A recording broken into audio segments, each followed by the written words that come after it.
ที่หนึ่งเท้าไอดินสิทธิน้อยจากแผงเสียงขวาง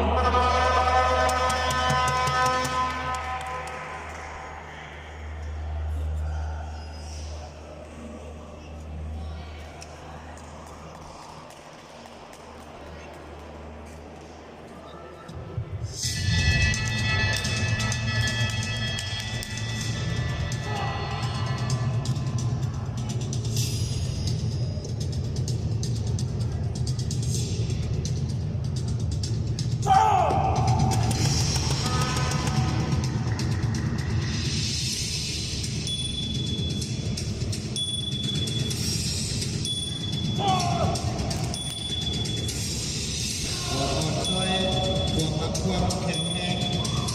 การแสดงกีฬาพวกมวยดาวไทยคะแนนของคณะกรรมการอยู่ที่จังหวะ